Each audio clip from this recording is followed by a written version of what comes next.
तो आइए सभी भाइयों, आज क्लास 12 फिजिक्स के क्रैश कोर्स के अंतर्गत हम लेसन फर्स्ट लेकर के उपस्थित हुआ हूं, जिसमें आप पढ़ोगे वैद्युत आवेश एवं वैद्युत क्षेत्र यानी electric charge and electric field से संबंधित कुछ महत्वपूर्ण डेरिवेशनों के बारे में आपको बताया जाएगा। ये डेरिवेशन सीधे सीधे जो बताए जाएंगे आपको आने वाले 2026 के यूपी बोर्ड एग्जाम या अदर स्टेट के एग्जामों में आपको यहाँ से सीधे सीधे प्रश्न मिलेंगे।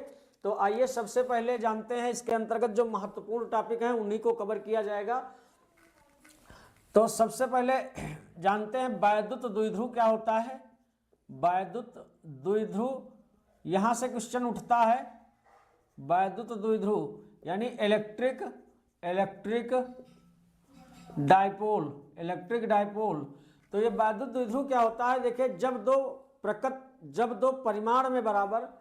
दो परिमाण में बराबर परंतु प्रकृति में विपरीत आवेश एक दूसरे से अल्प दूरी पर रखे होते हैं।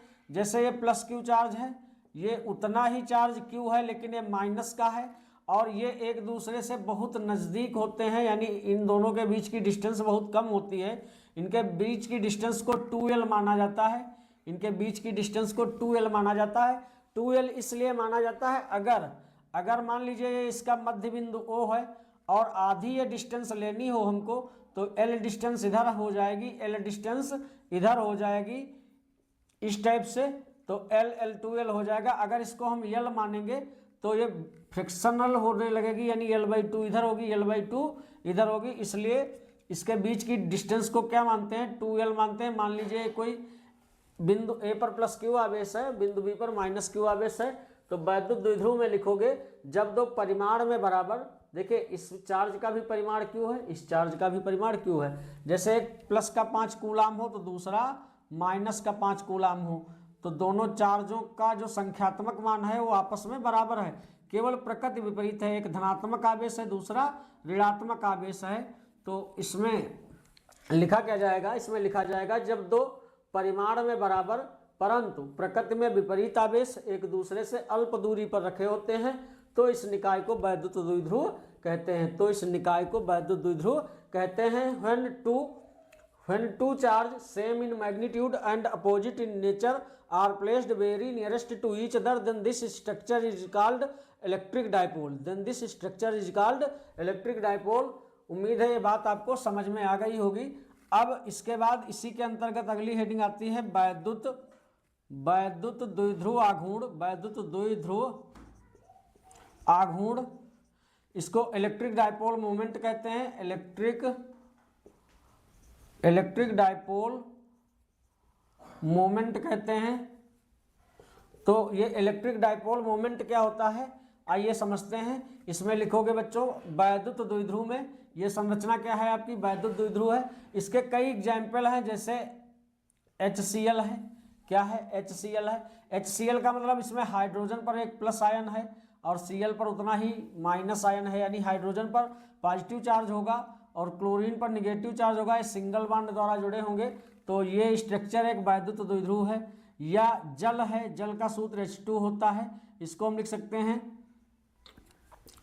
H single bond O single bond H, यानी एक ये वैद्युत द्विध्रुव हो गया, H पर जितना प्लस है उतना ही ऑक्सीजन पर माइनस है, और दूसरा ये वैद्युत द्विध्रुव हो गया। तो इस प्रकार से वैद्युत द्विध्रुव के कई एग्जाम्पल हैं, जैसे NaCl है, Na पर जितना प्लस होता है Cl पर उतना ही चार्ज माइनस का होता है, सिंगल बॉन्ड द्वारा जुड़े होते हैं। तो जब दो परिमाण में बराबर परंतु प्रकृति में विपरीत आवेश एक दूसरे के अत्यंत निकट होते हैं, तो इस संरचना को वैद्युत द्विध्रुव कहते हैं। आइए इसके बाद देखते हैं वैद्युत द्विध्रुव आघूर्ण इलेक्ट्रिक डाइपोल मोमेंट क्या होता है। तो इसमें लिखोगे वैद्युत द्विध्रुव में किसी एक आवेश के परिमाण, पहले वाले भी आवेश का परिमाण क्यू है, यानी पहले वाले चार्ज का जो मैग्नीट्यूड है वो क्यू है, दूसरे वाले चार्ज का भी मैग्नीट्यूड क्यू है। तो वैद्युत द्विध्रुव में किसी एक आवेश के परिमाण यानी क्यू तथा बीच की अल्प दूरी के गुणनफल को वैद्युत द्विध्रुव आघूर्ण कहते हैं। इलेक्ट्रिक डाइपोल मोमेंट कहते हैं। इसे वेक्टर पी से प्रदर्शित करते हैं। यह एक सदिश राशि यानी वेक्टर क्वांटिटीज है। तो वेक्टर पी बराबर होता है बच्चों Q into 2L। Vector P बराबर Q इंटू 2L। अगर स्केलर फॉर्म में लिखें तो P बराबर Q इंटू 2L, यानी अगर अदिश रूप में लिखें तो Q इंटू 2L। परिभाषा क्या बनेगी, वैद्युत द्विध्रुव में किसी एक आवेश के परिमाण तथा बीच की अल्प दूरी के गुणनफल को वैद्युत द्विध्रुव आघूर्ण कहते हैं। अगर इंग्लिश में लिखना चाहते हो तो लिख लेना dipole the product of in electric dipole the product of magnitude of one charge and distance between both charge called is electric dipole moment, called is electric dipole moment. तो P इज इक्वल टू क्या होता है बच्चों, Q into 2L, Q into 2L। जहां अगर इसका हम मात्रक निकालना चाहें यूनिट ऑफ P यानी P का मात्रक, तो P का मात्रक बच्चों क्या निकलेगा, Q आवेश है, आवेश का मात्रक क्या होता है बच्चों, कूलाम होता है, और 2L एक डिस्टेंस है, इसका मात्रक क्या होता है, मीटर होता है। तो इस प्रकार से P का मात्रक क्या निकलेगा बच्चों, कूलाम मीटर निकल आएगा। आइए बढ़ते हैं इसके अनुप्रयोगों की तरफ। इसके बाद देखते हैं वैद्युत द्विध्रुव के कारण वैद्युत क्षेत्र की तीव्रता, वैद्युत द्विध्रुव के कारण वैद्युत क्षेत्र की तीव्रता, intensity of electric field due to electric dipole. तो इसके पहले ये समझ लेते हैं बच्चों कि अगर कोई सिंगल चार्ज है, अगर कोई सिंगल चार्ज है प्लस Q और इससे स्मॉल r दूरी पर तुमको इंटेंसिटी ऑफ इलेक्ट्रिक फील्ड वैद्युत क्षेत्र की तीव्रता निकालनी है, तो Q चार्ज के कारण जो r डिस्टेंस पर इंटेंसिटी ऑफ इलेक्ट्रिक फील्ड होती है E is equal to E होता है 1/4 pi epsilon naught into Q upon r square. अगर यह पॉजिटिव चार्ज होगा तो धन चार्ज के कारण जो तीव्रता लगती है बच्चों वो बाहर की ओर लगती है, और अगर यह निगेटिव चार्ज हो, यह निगेटिव चार्ज हो तो इसी बिंदु P पर जो इंटेंसिटी यानी तीव्रता लगेगी वो चार्ज की ओर लगेगी। वो किधर लगेगी, चार्ज की ओर लगेगी। तो ये बात तुमको ध्यान रखना है कि प्लस आवेश के कारण आवेश से स्मॉल r दूरी पर जो तीव्रता लगेगी, वैद्युत क्षेत्र की तीव्रता, इंटेंसिटी ऑफ इलेक्ट्रिक फील्ड, वो बाहर की ओर लगेगी, और इसका परिमाण क्या होगा, E बराबर 1/4 pi epsilon naught into Q upon r square. मात्रक इसका अभी बता रहे हैं। और अगर निगेटिव चार्ज है तो इसके कारण जो तीव्रता लगेगी इसी बिंदु P पर वो किधर लगेगी, चार्ज की ओर, और परिमाण इसका इतना ही होगा। और जो वैद्युत क्षेत्र का मात्रक होते हैं, दो मात्रक इसके चलते हैं, एक होता है न्यूटन पर कूलाम और दूसरा होता है बच्चों वोल्ट पर मीटर। दूसरा क्या होता है, वोल्ट पर मीटर। तो इस प्रकार से वैद्युत क्षेत्र की तीव्रता के दोनों मात्रक भी तुमको याद रखने हैं, एक वोल्ट पर मीटर और दूसरा न्यूटन पर कूलाम। अब इसके बाद देखिए यहाँ जो हेडिंग हमने डाली है, वैद्युत द्विध्रुव के कारण वैद्युत क्षेत्र की तीव्रता, intensity of electric field due to electric dipole. ये दो कंडीशनों में ज्ञात की जाती है, ये दो कंडीशनों में ज्ञात की जाती है। नंबर एक इसकी होती है अच्छी स्थिति, नंबर एक क्या होती है, अच्छी स्थिति, और नंबर दो होती है बच्चों निरक्षीय स्थिति, निरक्षीय स्थिति। इसको इंग्लिश में एक्सेल पोजीशन कहते हैं, इसको इक्वेटोरियल पोजीशन कहते हैं। तो अब अगली हेडिंग डालोगे, मतलब इसमें कंप्लीट बच्चों ये लिखना होता है वैद्युत द्विध्रुव के कारण वैद्युत क्षेत्र की तीव्रता में, कि वैद्युत द्विध्रुव के कारण वैद्युत क्षेत्र की तीव्रता निम्न स्थितियों में ज्ञात की जाती है। नंबर एक, वैद्युत द्विध्रुव के कारण वैद्युत क्षेत्र की तीव्रता अच्छी स्थिति में। नंबर दो, वैद्युत द्विध्रुव के कारण वैद्युत क्षेत्र की तीव्रता निरक्षीय स्थिति में, यानी intensity of electric field due to electric dipole in axial position, intensity of electric field due to electric dipole in equatorial position.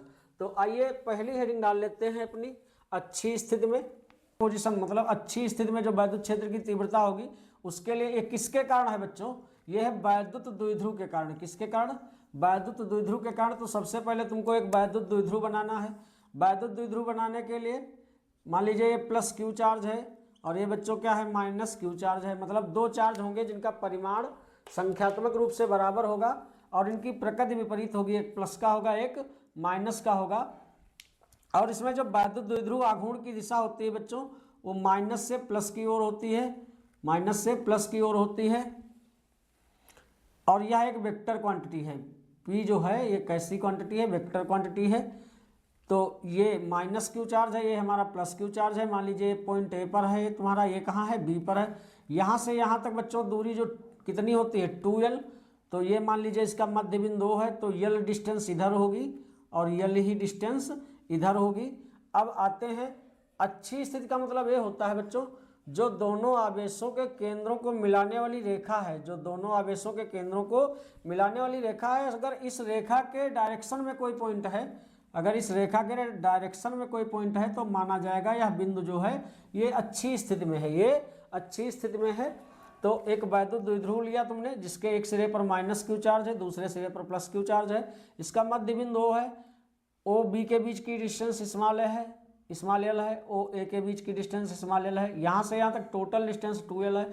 अब अगर बिंदु मध्य बिंदु ओ से मान लीजिए जो बिंदु P है तुम्हारा, या बिंदु P ना लेकर बच्चों यहाँ पर हम कोई बिंदु T ले लेते हैं, तो मध्य बिंदु O से बिंदु T की जो डिस्टेंस है वो स्मॉल आर है। वो डिस्टेंस कितनी है मान लीजिए स्मॉल आर है। तो यहाँ पर भाषा लिखी जाएगी, माना किसी वैद्युत द्विध्रुव के मध्य बिंदु से, माना किसी वैद्युत द्विध्रुव के मध्य बिंदु से स्मॉल आर दूरी पर अच्छी स्थिति में कोई बिंदु T है, कोई बिंदु T है। बिंदु T पर हमें क्या करना है बच्चों, वैद्युत क्षेत्र की तीव्रता ज्ञात करनी है, यानी intensity of electric field find करना है पॉइंट T पर ड्यू टू इलेक्ट्रिक डाइपोल। तो इसके लिए देखते हैं बच्चों, सबसे पहले हम इससे प्लस Q से पॉइंट T की डिस्टेंस देखते हैं क्या होगी। तो बच्चों जब प्लस Q से ये वाली डिस्टेंस मेजर करोगे, प्लस Q से बिंदु T की डिस्टेंस, तो देखिए ये यहाँ से यानी O से, बिंदु O से T तक डिस्टेंस कितनी है तुम्हारी, ये यहाँ से यहाँ तक R है। R में से ये पीछे वाली इतनी डिस्टेंस L घटा दीजिए, तो ये वाली डिस्टेंस क्या बच जाएगी बच्चों, R माइनस एल। कितनी बच जाएगी, R माइनस एल, यानी धन आवेश से पॉइंट T की जो डिस्टेंस होगी वो R माइनस एल होगी। और इसी प्रकार अगर ऋण आवेश से अगर ये डिस्टेंस हम निकालते हैं बच्चों, तो ये तुम्हारी क्या होगी, ये R प्लस एल होगी। क्यों होगी, देखिए ये O से T तक डिस्टेंस R है, ये पीछे की इसमें L जुड़ जाएगी, तो यहाँ से यहाँ तक जो डिस्टेंस होगी वो R प्लस एल होगी। अब यहाँ पर देखिए दो आवेश हैं, एक बिंदु A पर धन आवेश है, धन आवेश के कारण जो यहाँ पर तीव्रता इंटेंसिटी ऑफ इलेक्ट्रिक फील्ड लगेगी बच्चों वो बाहर की ओर लगेगी। मान लीजिए E1 है धन आवेश के कारण, और माइनस Q आवेश के कारण बिंदु T पर जो वैद्युत क्षेत्र की तीव्रता लगेगी बच्चों किधर लगेगी, वो आवेश की ओर लगेगी। इसको किससे रिप्रेजेंट किया जाएगा, E2 से रिप्रेजेंट किया जाएगा। तो एक तीव्रता E1 हो गई, एक तीव्रता E2 हो गई। तो जब दो तीव्रताएं एक दूसरे के अपोजिट आ जाती है किसी पॉइंट पर, तो उनका जो रिजल्टेंट निकलता है, उनका जो परिणामी निकलता है, वह परिणामी निकालने के लिए बड़ी तीव्रता से छोटी तीव्रता घटाते हैं। परिणामी का मतलब क्या होता है, देखिए बच्चों जैसे कोई पिंड है, इस डायरेक्शन में हमने 10 न्यूटन बल लगाया और इस डायरेक्शन में हमने 6 न्यूटन बल लगाया, तो ये पिंड किस दिशा में चलेगा, पिंड बड़े बल की दिशा में चलेगा, यानी इस दिशा में चलेगा। कितने बल से चलेगा, ये जो बैक साइड का 6 न्यूटन है आगे के 6 न्यूटन को बैलेंस करेगा, तो अतिरिक्त कितना बचेगा, 4 न्यूटन। तो 4 न्यूटन के बल से पिंड आगे की ओर गति करेगा, यही तो पिंड परिणामी है। तो यहाँ पर जब दो सदिश एक दूसरे के विपरीत आते हैं तो बड़ी वैल्यू से छोटी वैल्यू घटा देते हैं, तो हमको परिणामी प्राप्त हो जाता है। तो यहाँ पर जो बड़ी तीव्रता होगी उससे छोटी तीव्रता घटाओगे तो बिंदु T पर परिणामी तीव्रता प्राप्त हो जाएगी। इसमें बड़ा कौन सा होगा, क्योंकि तीव्रता देखिए पॉइंट चार्ज के कारण हमने तुमको बताया है कि अगर कोई पॉइंट चार्ज है Q और इससे स्मॉल r दूरी पर तुम तीव्रता निकाल रहे हो, तो ये तीव्रता कितनी निकलती है, E बराबर 1/4 एप्सिलॉन नॉट इंटू Q बटे R स्क्वायर। इसमें ये तो नियतांक है, इसको अगर हटा दिया जाए तो E डायरेक्टली प्रोपोर्शनल होगा Q अपान R स्क्वायर के, यानी E डायरेक्टली प्रोपोर्शनल होगा किसके, Q बटे R स्क्वायर के। अब समझिए अगर आवेश ज़्यादा होगा तो तीव्रता ज़्यादा होगी, यानी अधिक आवेश के कारण तीव्रता अधिक होगी और कम आवेश के कारण तीव्रता कम होगी। लेकिन अगर ये डिस्टेंस ज़्यादा होगी, अगर चार्ज से पॉइंट की डिस्टेंस, ये वाली डिस्टेंस R ज़्यादा होगी तो वहाँ पर इंटेंसिटी ऑफ इलेक्ट्रिक फील्ड कम होगी, और अगर R कम होगी तो इंटेंसिटी ऑफ इलेक्ट्रिक फील्ड ज़्यादा होगी। तो ये बात आप समझ गए होंगे। अब देखिए बिंदु Q से यानी प्लस Q से बिंदु T की जो दूरी है वो दूरी कम है, ये वाली दूरी कम है, तो कम दूरी के कारण यहाँ तीव्रता ज़्यादा होगी। और माइनस Q से ये दूरी बच्चों ज़्यादा है, तो अधिक दूरी के कारण तीव्रता क्या होगी, R ज़्यादा होगा तो E कम होगा। तो अधिक दूरी के कारण माइनस Q के कारण यहाँ पर तीव्रता कम होगी। इसका मतलब प्लस Q के कारण तीव्रता E1 है तो E1 का मान अधिक होगा, माइनस Q के कारण तीव्रता E2 है तो E2 का मान कम होगा। उम्मीद है ये बात इतनी आप समझ में आपके आ गई होगी। आइए अब आपको ले चलते हैं मुख्य डेरिवेशन पर। तो उम्मीद है इसकी भाषा आप लिख सकते हो, भाषा ये हेडिंग आप डाल चुके होंगे, तो यहाँ पर हम थोड़ा रफ किए देते हैं। भाषा में आप क्या लिखोगे कि माना किसी वैद्युत द्विध्रुव के मध्य बिंदु O से स्मॉल r दूरी पर अच्छी स्थिति में कोई बिंदु T है, बिंदु T पर वैद्युत क्षेत्र की तीव्रता ज्ञात करनी है। आइए इसके लिए देखते हैं। सबसे पहले लिखेंगे प्लस Q के कारण बिंदु T पर तीव्रता। सबसे पहले बच्चों क्या लिखा जाएगा, लिखा जाएगा प्लस Q के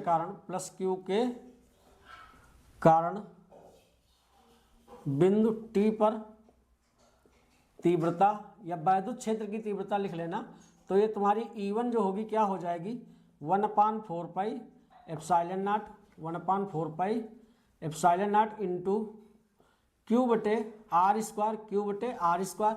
तो प्लस क्यू से बच्चों इस बिंदु टी की जो दूरी है वो आर नहीं है, वो कितनी है, वो है आर माइनस एल। तो आर का काम आर माइनस एल करेगा तो हो जाएगा आर माइनस एल का होल स्क्वायर। इसको हम समीकरण नंबर 1 मानेंगे। और ये तीव्रता किधर लगेगी बच्चों, ये लगेगी बाहर की ओर। किधर लगेगी, बाहर की ओर, यानी आउटवर्ड लगेगी, यानी आउटवर्ड लगेगी। दूसरी कंडीशन में लिखेंगे बच्चों माइनस क्यू के कारण, माइनस क्यू के कारण बिंदु टी पर तीव्रता intensity at point T due to negative charge. तो ये क्या होगी आपकी, ये E2 इज इक्वल टू हो जाएगा 1/4 pi epsilon naught into Q upon. अब माइनस क्यू चार्ज से जब पॉइंट टी की डिस्टेंस लोगे बच्चों आर लोगे तो वो क्या हो जाएगी आर प्लस एल होगा। तो आर के जगह पर डालेंगे आर प्लस एल का होल स्क्वायर, इसको सेकेंड इक्वेशन मानेंगे। और ये किधर लगेगी, ये अंदर की ओर लगेगी। अंदर की ओर का मतलब है यहाँ पर आवेश की ओर। ये किधर लगेगी, ये वाली इंटेंसिटी लगेगी इस आवेश माइनस क्यू की ओर। अब लिखेंगे जब किसी बिंदु पर दो तीव्रताएं विपरीत दिशा में आ जाती हैं तो उस बिंदु पर जो परिणामी तीव्रता होगी, यानी बिंदु टी पर परिणामी तीव्रता resultant intensity at point T, resultant intensity at point T, बिंदु टी पर परिणामी तीव्रता। तो ये परिणामी तीव्रता निकालने के लिए बच्चों क्या करेंगे, परिणामी तीव्रता को ई से लिखेंगे। ये निकालने के लिए बड़ी तीव्रता से छोटी तीव्रता घटा देंगे। इसमें बड़ी तीव्रता बच्चों E1 है, क्यों है, क्योंकि ये प्लस क्यू के कारण बिंदु टी पर है और प्लस क्यू से बिंदु टी की दूरी कम है, इसलिए तीव्रता ज़्यादा होगी। माइनस क्यू से बिंदु टी की दूरी ज़्यादा है, तो ज़्यादा दूरी के कारण माइनस क्यू के कारण यहाँ पर तीव्रता कम होगी। तो E बराबर E1 माइनस E2, यानी E बराबर E1 की वैल्यू हमने प्राप्त कर ली है बच्चों। क्या प्राप्त किया है 1/4 pi epsilon naught into Q बटे आर माइनस एल का होल स्क्वायर, माइनस E2 की वैल्यू है 1/4 pi epsilon naught into Q बटे आर प्लस एल का होल स्क्वायर। यहाँ पर रफ किए देते हैं, फिगर आप बना चुके होंगे। तो आइए बच्चों अब देखते हैं क्या होगा। ये होगा E इज इक्वल टू, देखिए इसमें दोनों में कॉमन क्या है 1/4 पाई एप्सिलॉन नॉट दोनों में है, ये कॉमन मिलेगा। क्यू दोनों में है, क्यू कॉमन मिलेगा। तो 1/4 pi epsilon naught into Q common है, तो बच्चों क्या बचेगा 1/r माइनस एल का होल स्क्वायर। यानी जो तुमने कॉमन लिया उसको उससे इसको डिवाइड करोगे तो 1 बार कटेगा, तो ऊपर 1 हो जाएगा, नीचे r माइनस एल का होल स्क्वायर माइनस 1/, इसमें क्या बचेगा, ये 1/4 pi epsilon naught Q common है, तो ये हो जाएगा 1/r प्लस एल का whole square. E is equal to बनेगा बच्चों 1/4 pi epsilon naught into Q. यहाँ पर ये अंश बटे हर में एक भिन्न है, ये भी अंश बटे हर में एक भिन्न है, तो इनके हर अलग अलग संख्याएं हैं। ये r माइनस एल है, ये r प्लस एल है। इनकी जो गुणा होगी बच्चों एलसीएम होगा, यानी एलसीएम होगा r माइनस एल का whole square into r plus L का होल स्क्वायर। अब यहाँ पर देखना बच्चों, जब पहली भिन्न के हर से एलसीएम में भाग दोगे तो r माइनस एल के होल स्क्वायर से r माइनस एल का होल स्क्वायर कटेगा, बचेगा r प्लस एल का होल स्क्वायर। इसकी गुणा करोगे तो बच्चों हो जाएगा r प्लस एल का होल स्क्वायर, माइनस इससे कटेगा, इसकी गुणा करोगे तो हो जाएगा r माइनस एल का होल स्क्वायर। यानी E इज इक्वल टू हो जाएगा बच्चों 1/4 pi epsilon naught into Q. इसको अगर हम बच्चों a प्लस बी के होल स्क्वायर से ओपन कर दें तो ये हो जाएगा R square plus L square plus 2rl, और इसको a माइनस बी के होल स्क्वायर से ओपन कर दें, इसको a मानिए इसको b मानिए, तो r माइनस एल के होल स्क्वायर जो है इस पर a माइनस बी का होल स्क्वायर लगेगा, तो हो जाएगा R square plus L square minus 2rl। Upon में देखिए बच्चों इस पर भी स्क्वायर लगा है, इस पर भी स्क्वायर लगा है, तो इसको हम लिख सकते हैं r minus L into R plus L, और यहाँ मंझला ब्रैकेट लगाते हैं टोटल का, यानी मिडिल कोष्टक लगाते हैं, टोटल का होल स्क्वायर कर देंगे। ये जो टोटल का हमने होल स्क्वायर किया है ये पहले भी ब्रैकेट के लिए स्क्वायर हो गया और दूसरे भी ब्रैकेट के लिए, क्योंकि इसकी इंटरनल पावर क्या है, एक इंटरनल और एक्सटर्नल पावर की जब मल्टीप्लाई होगी भीतरी घात और बाहरी घात की, तो 2 1 की मल्टीप्लाई करोगे तो 2 ही हो जाएगा, यहाँ पर भी 2 1 की मल्टीप्लाई करोगे 2 हो जाएगा। तो ई बराबर अब आएगा बच्चों आपका क्या 1/4 pi epsilon naught into Q. इसको ओपन करते हैं R square plus L square, इसको ओपन करते हैं बच्चों, लिखते हैं R square plus L square plus क्या है 2RL, माइनस से ओपन करिए minus plus minus R square minus plus minus R square minus plus minus L square minus minus plus 2RL upon, देखिए a माइनस बी एक bracket में है, a plus B एक bracket में है, इसकी बच्चों डायरेक्ट गुणा होगी R square minus L square का होल स्क्वायर। देखिए a minus B A plus B की गुणा हो गई R square minus L square, यानी a minus B A plus B की गुणा A square minus B square होता है। उसी प्रकार से R minus L R plus L की गुणा हो जाएगी R square minus L square और टोटल का होल स्क्वायर। ऊपर देखिए बच्चों माइनस का आर स्क्वायर प्लस का आर स्क्वायर कटेगा, minus L square plus L square cancel होगा। इस प्रकार से E इज इक्वल टू क्या आएगा 1/4 epsilon naught into Q. 2RL बच्चों ऐड करोगे क्या हो जाएगा 4RL upon R square minus L square का होल स्क्वायर। यहाँ इधर का साइड आप नोट कर चुके होंगे। अब देखना बच्चों ये जो यल है आपका, इसमें लिखना है आपको जो एल है ये छोटा है किससे बच्चों आर से, एल छोटा है। देखिए ये इतनी बहुत कम ओ ए है, ये इतनी डिस्टेंस यल है और बिंदु टी यहाँ है, तो इतनी डिस्टेंस बच्चों आर है। तो यल तुम्हारा जो छोटा है किससे आर से, एल छोटा है आर से, क्योंकि वैद्युत द्विध्रुव में जो 2L होता है वह एक अल्प दूरी होती है और 2L का आधा L होगा तो आधी दूरी तो और ज़्यादा अल्प हो जाएगी। जब और ज़्यादा अल्प हो जाएगी तो L छोटा है R से। अब बच्चों छोटी संख्याओं का जो वर्ग होता है या घन होता है या वो बहुत छोटा होता है, इसलिए जो L स्क्वायर होगा therefore L square is less than very less than R square. मतलब L स्क्वायर R स्क्वायर के रिस्पेक्ट में अगर देखा जाएगा बच्चों तो ये 0 के आसपास चला जाएगा। क्यों? देखिए जैसे कभी तुमने 3 का वर्ग किया है तो 3 का वर्ग 9 होता है, 4 का वर्ग किया है 16 होता है। मतलब 3 का वर्ग 3 से बड़ा है, 4 का वर्ग 4 से बड़ा है। लेकिन अगर छोटी संख्याओं का वर्ग किया जाए बच्चों, जैसे 1/2 का स्क्वायर करोगे तो क्या होगा 1/4। अब 1/2 से बड़ा नहीं है 1/4, 1/4 जो है वो 1/2 से छोटा है।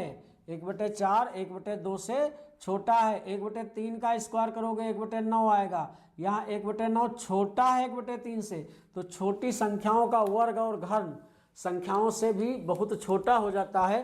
अतः L पहली बात तो छोटा है R से, और तो L स्क्वायर करोगे तो छोटा होगा, बहुत छोटा होगा किससे R स्क्वायर से। अतः L स्क्वायर का मान लगभग 0 के आसपास आने लगेगा। अतः L स्क्वायर छोड़ने पर, अतः R स्क्वायर के रिस्पेक्ट में L स्क्वायर छोड़ने पर, तो बच्चों अगर L स्क्वायर इसमें छोड़ दिया जाएगा तो E इज इक्वल टू क्या हो जाएगा 1/4 epsilon naught into Q 4RL अपान R स्क्वायर। हमने L स्क्वायर छोड़ दिया तो ऊपर से होल स्क्वायर लगा है, तो ऊपर से होल स्क्वायर लगाओ, इसमें L स्क्वायर छोड़ दिया गया है। अब E इज इक्वल टू हो जाएगा बच्चों 1/4 एप्सिलॉन नॉट क्यू, ये हो गया 4RL। इसको ओपन करोगे बच्चों R स्क्वायर का स्क्वायर करोगे तो R की पावर 4 हो जाएगा। R से एक पावर नीचे की कट जाएगी, R की पावर मतलब 1 से नीचे की एक पावर कट जाएगी, तो E बराबर हो जाएगा बच्चों 1/4 एप्सिलॉन नॉट क्यू। ये हो जाएगा 4L अपान में क्या होगा बच्चों R³ बचेगा, 3 पावर बचेगी। इसको बच्चों तोड़ कर लिखा जा सकता है क्या 1/4 एप्सिलॉन नॉट, 4 को लिख सकते हो 2 गुणे Q इंटू 2L।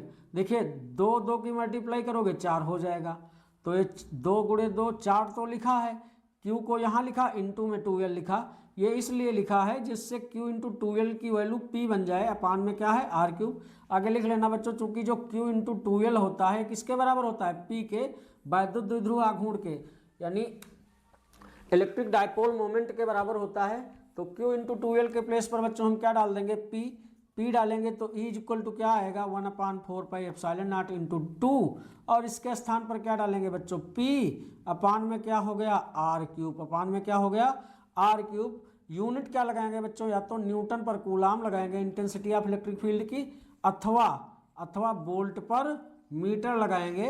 उम्मीद है ये डेरिवेशन आपके समझ में आ गया होगा और अगर हमारे द्वारा पढ़ाए गए आज के डेरिवेशन, इसके बाद अभी एक और बताया जाएगा, समझ में आ रहे हैं तो अपने दोस्तों के पास हमारे वीडियो को शेयर करना और हमारे चैनल को लाइक और सब्सक्राइब करना।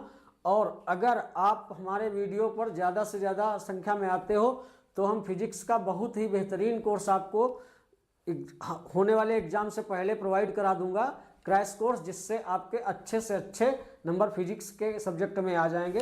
तो अगला डेरिवेशन है बच्चों, वैद्युत द्विध्रुव के कारण निरक्षीय स्थिति में वैद्युत क्षेत्र की तीव्रता, electric field intensity due to electric dipole in equatorial position, in equatorial position. तो इसमें सबसे पहले थोड़ा हम आपको वेक्टरों का तोड़ना यानी वेक्टरों का वियोजन, ब्रेक्स ऑफ वेक्टर्स बता देते हैं। देखिए मान लीजिए ये कोई बच्चों सदिश है, ये तुम्हारा कोई सदिश है वेक्टर आर, और ये मान लीजिए एक्स अक्ष है, ये क्या है वाई अक्ष है। और अगर इस सदिश का वेक्टर यानी वेक्टर आर का एक्स अक्ष के साथ कोण थीटा है, एक्स अक्ष के साथ कोण थीटा है, तो वेक्टर आर को जब दो कंपोनेंटों में ब्रेक किया जाता है, दो परपेंडिकुलर कंपोनेंटों में, दो लंबवत घटकों में जब इसे तोड़ा जाता है, तो जो कोण की डायरेक्शन का कंपोनेंट आता है यानी कोण की दिशा में जो कंपोनेंट आएगा उसमें वेक्टर आर का परिमाण लिया जाएगा। वेक्टर आर का परिमाण क्या होगा बच्चों, आर। किसी जैसे वेक्टर ए है, इसका कोई परिमाण मैग्नीट्यूड पूछता है तुमसे, तो वेक्टर हटा दीजिए तो इसका परिमाण ही बचता है। अब वेक्टर आर का परिमाण आर होगा, इसके साथ में बच्चों कास थीटा लगाया जाएगा, कास थीटा लगाया जाएगा। तो वेक्टर आर का कोण की दिशा में जो घटक होगा वो आर कास थीटा होगा। और पहले घटक से, इस वाले कंपोनेंट की डायरेक्शन से जो दूसरा घटक इससे 90 डिग्री पर जाएगा, पहले वाले घटक से 90 डिग्री पर जाएगा, वो बच्चों हो जाएगा आर, और इसके साथ साइन थीटा लगाएंगे, इसके साथ साइन थीटा लगाएंगे। तो इस प्रकार से किसी सदिश को दो घटकों में तोड़ देंगे। जैसे हमने आपसे कहा कि ये कहीं पर वैद्युत क्षेत्र की तीव्रता वेक्टर क्वांटिटी ई है, ये किसी बिंदु पर लगी है, और इसका अगर ऊर्ध्व से कोण थीटा दिया है, वर्टिकल डायरेक्शन से कोण कितना बच्चों दिया है, थीटा दिया है। अगर वेक्टर ई को आप दो घटकों में तोड़ना चाहते हो तो वेक्टर ई का जो कोण की डायरेक्शन में घटक जाएगा, कोण की दिशा वाला घटक, कोण की दिशा वाला घटक, उसमें वेक्टर ई का परिमाण ई लिया जाएगा, और जो कोण की दिशा में जा रहा है उसके साथ कास लगाया जाएगा, तो ई कास थीटा हो जाएगा। अब जिसको तोड़ेंगे बच्चों वो बीच में होगा, वेक्टर ई को हमने तोड़ा तो वेक्टर ई बीच में होगा, एक घटक दाएं होगा तो दूसरा घटक बाएं होगा, एक कंपोनेंट लेफ्ट में होगा तो दूसरा राइट में होगा। तो दूसरा पहले से 90 पर आएगा तो इस डायरेक्शन में आएगा, इस डायरेक्शन में आएगा तो दूसरा कंपोनेंट क्या हो जाएगा ई, और ई के साथ अब क्या लगाएंगे बच्चों, साइन थीटा लगाएंगे। तो इस प्रकार से किसी वेक्टर क्वांटिटी को दो कंपोनेंटों में, दो घटकों में तोड़ देते हैं। इसके बाद हेडिंग आप लोगों ने डाल ली होगी। तो यहाँ भाई बोर्ड हमारा थोड़ा छोटा है तो इसलिए इसको हम रफ करके फिर आते हैं अपने मेन डेरिवेशन पर। यहाँ बच्चों देखिए मान लीजिए ये वैद्युत द्विध्रुव है तुम्हारे पास, ये कोई क्या है बच्चों, वैद्युत द्विध्रुव है, ये बिंदु ए है, ये बिंदु मान लीजिए बी है, इधर मान लीजिए प्लस क्यू है, या मान लीजिए इधर आवेश माइनस क्यू है, और ये आवेश बच्चों क्या है, प्लस क्यू है। तो किसी वैद्युत द्विध्रुव का ये मध्य बिंदु है, तो भाषा इसमें भी वही रखी जाएगी। ये ए से बी तक जो बच्चों टोटल डिस्टेंस है वो 2l होती है। तो ओ मध्य बिंदु है, ओ क्या है बच्चों, मध्य बिंदु है यानी मिडिल पॉइंट है इलेक्ट्रिक डायपोल का। तो यल दूरी इधर हो जाएगी और यल ही दूरी ये इधर हो जाएगी। तो ये कोई वैद्युत द्विध्रुव रहा। अब आगे लिखोगे बच्चों, माना किसी वैद्युत द्विध्रुव के मध्य बिंदु से स्मॉल आर दूरी पर किस स्थिति में बच्चों, निरक्षीय स्थिति में, यानी इक्वेटोरियल पोजीशन में कोई बिंदु टी है, कोई बिंदु क्या है बच्चों, टी है। बिंदु टी पर क्या करना है तुमको, वैद्युत क्षेत्र की तीव्रता ज्ञात करना है। Consider that a point T small R distance from middle point of electric dipole A B, from middle point of electric dipole A B, यानी इलेक्ट्रिक डायपोल के मिडिल पॉइंट ओ से ये स्मॉल आर डिस्टेंस पर कोई point क्या है बच्चों, T है। बिंदु टी पर क्या करना है, बिंदु टी पर हमको वैद्युत क्षेत्र की तीव्रता ज्ञात करनी है। इसके लिए क्या करेंगे बच्चों, इसके लिए बिंदु बी से बिंदु टी की डिस्टेंस से देखेंगे, बिंदु बी से बिंदु टी की ये डिस्टेंस देखेंगे। तो और फिर बिंदु ए से बिंदु टी की ये डिस्टेंस देखेंगे, ये वाली डिस्टेंस। तो अब देखिए बच्चों, ये वाला कोण 90 होगा, इधर ये कोण 90 होगा। ये वाला हम कोण मान लेते हैं बच्चों कितना है, थीटा है। तो अब समझना यहाँ पर, ये समकोण त्रिभुज हो गया, ये समकोण त्रिभुज हो गया। तो समकोण त्रिभुज में जो 90 के सामने पड़ेगी ये कर्ण होगी, ये क्या होगी बच्चों, कर्ण। तो ये भुजा कैसे निकालेंगे, इसमें पाइथागोरस की प्रमेय लगाएंगे। कर्ण स्क्वायर बराबर होता है बच्चों लंब स्क्वायर प्लस आधार स्क्वायर। तो कर्ण स्क्वायर लंब, ये खड़ी भुजा लंब मान लीजिए आर है तो आर स्क्वायर, पड़ी भुजा ये इतनी यल है तो यल स्क्वायर। इसका कर्ण का स्क्वायर हटाएंगे तो बराबर वाली संख्या पर रूट लगाएंगे। तो ये बच्चों हो जाएगा under root R square plus L square. यानी यह भुजा हमको बी से टी तक कितनी प्राप्त हुई, under root R square plus L square. ये भी दूरी अगर निकालोगे तो ये लंब आर होगा, 90 के सामने कर्ण होगी तो ये आधार होगा। ये भी दूरी क्या निकलेगी बच्चों, R square plus L square. तो इस प्रकार से हम इस समद्विबाहु त्रिभुज की दोनों भुजाओं को ज्ञात कर लेते हैं। अब अगर देखिए बच्चों ये भुजा और ये भुजा बराबर आ गई है, दोनों का मान है under root R square plus L square, यानी बी टी बराबर है ए टी के। तो इसलिए ये वाला कोण भी इस कोण के क्या होगा बच्चों, बराबर होगा। ये अगर थीटा है तो ये भी क्या होगा, थीटा होगा। अब यहाँ पर देखिए बिंदु टी पर बच्चों दो तीव्रताएं कार्य करेंगी, क्योंकि एक लगेगी प्लस क्यू के कारण और दूसरी लगेगी माइनस क्यू के कारण। तो जो प्लस चार्ज के कारण बिंदु टी पर तीव्रता लगेगी बच्चों, वो लगेगी आपकी बाहर की ओर। वो किधर लगेगी, बाहर की ओर। ये मान लीजिए कौन सी तीव्रता लग रही है, E1 लग रही है। धन आवेश के कारण किसी पॉइंट पर, यानी उससे किसी थोड़ी दूरी पर जो इंटेंसिटी लगती है वो चार्ज की ओर नहीं लगती है, दूर की ओर लगती है, चार्ज से दूर की ओर।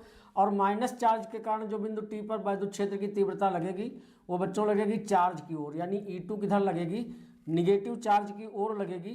तो इस तीव्रता को बच्चों हम मान लीजिए E2 से रिप्रेजेंट कर लेते हैं। किससे, E2 से रिप्रेजेंट कर लेते हैं।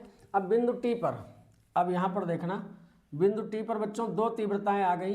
बिंदु टी पर दो तीव्रताएं लग रही हैं, एक E1 लग रही है, एक क्या लग रही है, E2। अब बिंदु टी से आधार या वैद्युत द्विध्रुव AB के अक्ष के समांतर कोई यहाँ रेखा खींच लेते हैं। अब समझना, यह रेखा और यह AB समांतर है, तो यह कोण बराबर होगा, एकांतर कोण बराबर होते हैं, अल्टरनेट एंगल। तो ये थीटा है तो ये भी थीटा होगा, और ये संगत कोण भी बराबर होते हैं। ये थीटा है तो ये भी क्या होगा, ये भी बच्चों थीटा होगा।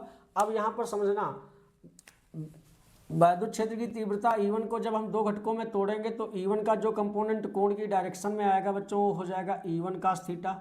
क्या हो जाएगा, E1 cos थीटा। क्या हो जाएगा, E1 cos थीटा, कोण की दिशा का घटक। और जो पहले घटक से 90 डिग्री पर जाएगा ऊपर की ओर वो हो जाएगा बच्चों E1 sin थीटा। क्यों, क्योंकि जिसको तुमने तोड़ा है वो तीव्रता बीच में होगी। एक घटक बाएं होगा तो दूसरा घटक दाएं होगा। कोण की डायरेक्शन का जो होगा उसमें कास लगेगा, और पहले से यानी पहले वाले घटक से जो 90 पर होगा उसमें साइन लगेगा। इसी प्रकार से E2 को भी बच्चों दो घटकों में तोड़ेंगे तो E2 का जो कंपोनेंट कोण की दिशा में जाएगा वो हो जाएगा E2 cos थीटा, और पहले घटक से जो 90 डिग्री पर नीचे की ओर आएगा वो हो जाएगा बच्चों E2 sin थीटा। वो क्या हो जाएगा, E2 sin थीटा। यहाँ पर देखा ना, यहाँ पर देखिए ये थोड़ा यहाँ पर समझ लेना कि देखिए जो तीव्रता होती है, जो तीव्रता आपकी होती है E डायरेक्टली प्रोपोर्शनल होता है Q/r²। यानी तीव्रता दो चीज़ों पर निर्भर करती है, एक तो आवेश पर, दूसरा आवेश से उस बिंदु की दूरी जिस बिंदु पर तीव्रता ज्ञात कर रहे हो। तो यहाँ पर देखिए दोनों चार्जों का परिमाण बराबर है। ये भी प्लस क्यू है, ये प्लस क्यू है, माइनस क्यू है, लेकिन ये इसका भी परिमाण क्यू है, इसका भी परिमाण क्यू है, यानी संख्यात्मक मान बराबर है, परिमाण बराबर है।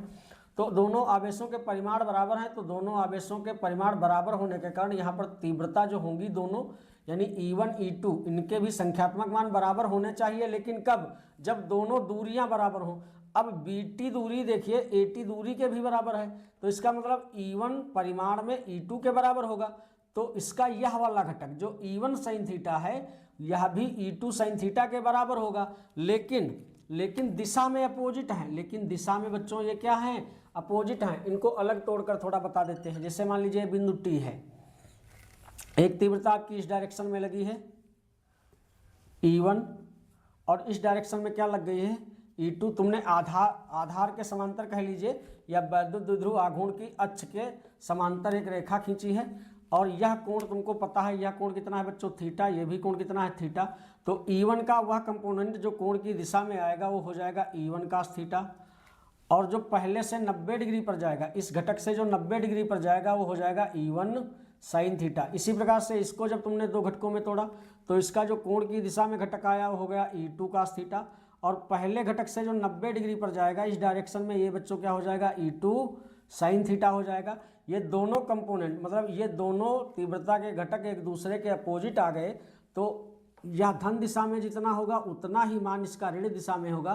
तो E1 sine theta E2 sine theta बिंदु टी के लिए बैलेंस हो जाएंगे, तो इनका परिणामी जो होगा बिंदु टी पर वो शून्य होगा। तो जो मुख्य परिणामी बचेगा वो E1 cos थीटा और E2 cos theta same direction में आए हैं, एक ही दिशा की तीव्रताएं आपस में जुड़ जाती हैं। यानी जब दो तीव्रताएं किसी बिंदु पर एक ही दिशा में कार्य करती हैं तो उस बिंदु पर जो परिणामी तीव्रता होती है वो दोनों के योग से प्राप्त होती है, तो आइए देखते हैं बिंदु टी पर परिणामी तीव्रता क्या होगी। तो इसके लिए बच्चों सबसे पहले लिखेंगे प्लस क्यू के कारण बिंदु टी पर तीव्रता, intensity of electric field at point T due to positive charge, ये क्या होगी, ये हो जाएगी बच्चों E1 का मैग्नीट्यूड क्या होगा 1/4 pi epsilon naught into Q बटे आर स्क्वायर। अब आर देखिए यहाँ से यहाँ तक जो आर है वो क्या है, वो है √r² प्लस L²। इस पर स्क्वायर लगाओगे तो E1 आ जाएगा आपका 1/4 pi epsilon naught into Q बटे, इसका स्क्वायर हटेगा रूट हट जाएगा तो हो जाएगा r² प्लस L²। इसको हम समीकरण नंबर क्या मानेंगे बच्चों 1 मानेंगे। इसी प्रकार से लिखेंगे माइनस क्यू के कारण, इसी प्रकार क्या लिखेंगे बच्चों माइनस क्यू के कारण बिंदु टी पर तीव्रता, तो ये बच्चों हमारी क्या हो जाएगी, ये हो जाएगी E2 बराबर 1/4 pi epsilon naught into Q बटे r²। तो r का काम यहाँ भी कौन करेगा, माइनस क्यू से इस बिंदु की दूरी क्या है बच्चों √r² प्लस L²। तो जब इसका स्क्वायर करेंगे इस r का, तो ये रूट जो लगा है वो हट जाएगा, या तो हम चलो एक बार रूट लगा देते हैं तो हो जाएगा r² प्लस L² का स्क्वायर, मतलब ये r हो गई, ये उसका स्क्वायर हो गया। अब इसको जब ओपन करेंगे तो E2 बराबर क्या हो जाएगी बच्चों 1/4 pi epsilon naught into Q बटे स्क्वायर हटेगा रूट हट जाएगा तो हो जाएगा r² प्लस L²। इसको समीकरण नंबर क्या मान लेंगे बच्चों 2 मान लेंगे। इसके बाद लिखेंगे बच्चों बिंदु टी पर, कहाँ पर, बिंदु टी पर परिणामी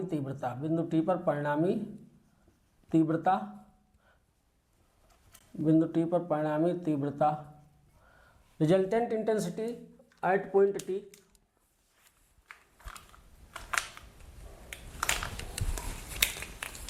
तो ये बच्चों क्या होगी बताइए, यहाँ पर जो परिणामी तीव्रता हो रही है वो उसमें E1 cos थीटा में क्या होगा E2 cos थीटा बच्चों जुड़ेगा। क्यों जुड़ेगा, क्योंकि ये दोनों घटक बच्चों एक ही डायरेक्शन में आएंगे, तो परिणामी तीव्रता जो E होगी वो हो जाएगा बच्चों E1 cos theta plus E2 cos theta. तो E बराबर इसमें cos थीटा कॉमन है, साइड में cos थीटा कॉमन ले लीजिए, तो ब्रैकेट में बच्चों हो जाएगा E1 प्लस E2, ब्रैकेट में क्या हो जाएगा E1 प्लस E2। अब देखिए अगर हम cos थीटा की वैल्यू निकालते हैं तो बच्चों cos थीटा की वैल्यू निकालने के लिए चाहे इधर वाला समकोण त्रिभुज ले लें और चाहे इधर वाला समकोण त्रिभुज ले लें। मान लीजिए सबसे पहले हम लिखते हैं त्रिभुज TOB में, तो इसमें जब हम cos थीटा निकालेंगे तो cos थीटा बच्चों होता है आधार बटे कर्ण, cos थीटा क्या होता है आधार बटे कर्ण। देखिए ये कोण 90 है, तो 90 के सामने वाली भुजा बच्चों ये कर्ण होगी, ये न्यून कोण थीटा है, न्यून कोण थीटा के सामने वाली बच्चों भुजा लंब होती है। तो जो त्रिभुज की तीसरी भुजा बचेगी ये आधार होगी, तो इसका आधार जो बच्चों है वो OB हो जाएगा। OB का संख्यात्मक मान यल है, और जो कर्ण है ये कर्ण है, तो कर्ण कितना हो जाएगा √r² प्लस L²। उम्मीद है इस प्रकार से, यानी cos थीटा जो है ये प्राप्त हुआ L बटे √r² प्लस L²। तो यहाँ तक जरूर आप समझ गए होंगे। आइए देखिए ये फिगर हम यहाँ पर मिटाए देते हैं।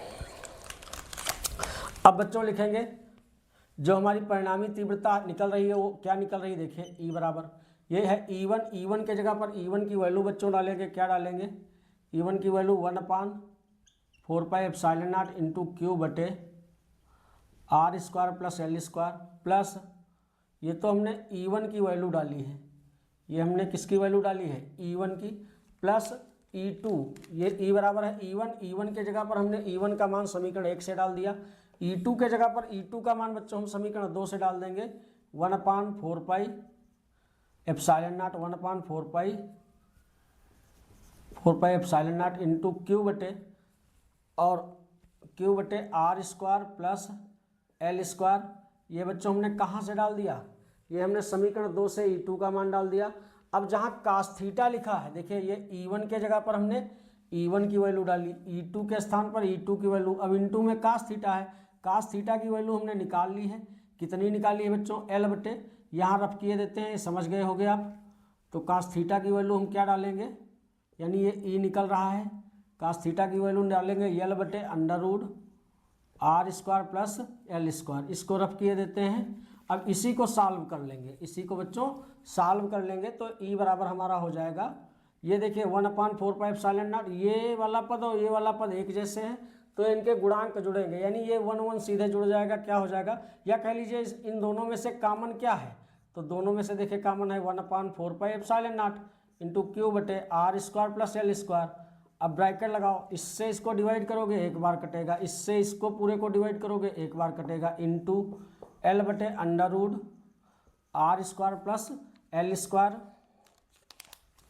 तो अब बच्चों ये प्राप्त होगा E बराबर 1/4πε0 क्यू बटे R square plus L square, एक एक कितना हो जाएगा 2 L बटे, इस पर से बच्चों अंडर रूट हटाएंगे, अगर अंडर रूट हटाते हैं तो उस पर पावर 1/2 चढ़ाते हैं। तो इस प्रकार से अब देखना, देखिए एक पावर इस ब्रैकेट की है R square plus L square की होल पावर 1 है, यहाँ R square plus L square की होल पावर 1/2 है। तो बच्चों गुणा में ये आधार समान है तो बीजगणित की गुणा में सिर्फ घातें जुड़ेंगी, एक में 1/2 जुड़ेगा, एक में 1/2 जुड़ेगा तो 2 कम 2 1 कितना हो जाएगा 3/2। तो E बराबर हो जाएगा 1/4πε0। ये जो बच्चों तुम्हारा बन गया क्या Q इंटू 2L, चलो अभी इसको ऐसे लिखते हैं Q इंटू 2L, नीचे हो जाएगा R square plus L square की होल पावर कितनी हो जाएगी 3/2। ये 3/2 कहाँ से आ गया, इसकी गुणा की गई है तो इसकी घात 1/2 में जुड़ गई है। अब इसमें फिर वही प्रोसेस करेंगे, क्या इसमें लिखेंगे L जो है बच्चों L छोटा है R से, अतः एल स्क्वायर छोटा होगा बहुत छोटा होगा आर स्क्वायर से, क्यों, क्योंकि 2L ही अल्प है और जब 2L का आधा करोगे तो और अल्प हो जाएगा, फिर उसका वर्ग करोगे तो और ज़्यादा अल्प हो जाएगा, एक तो करेला दूसरे नीम पर चढ़ा, इसका मतलब बहुत ही कड़वा होगा। तो पहली बात तो ये पहले से ही छोटा है, फिर इसका अगर वर्ग और घन करने लगोगे तो ये और छोटा होगा, 0 के आसपास जाने लगेगा। आगे लिख लेना अतः एल स्क्वायर छोड़ने पर, अतः एल स्क्वायर छोड़ने पर जब बच्चों एल स्क्वायर इसमें हम छोड़ देंगे तो इंटेंसिटी ऑफ इलेक्ट्रिक फील्ड क्या आएगी, E बराबर 1/4πε0 Q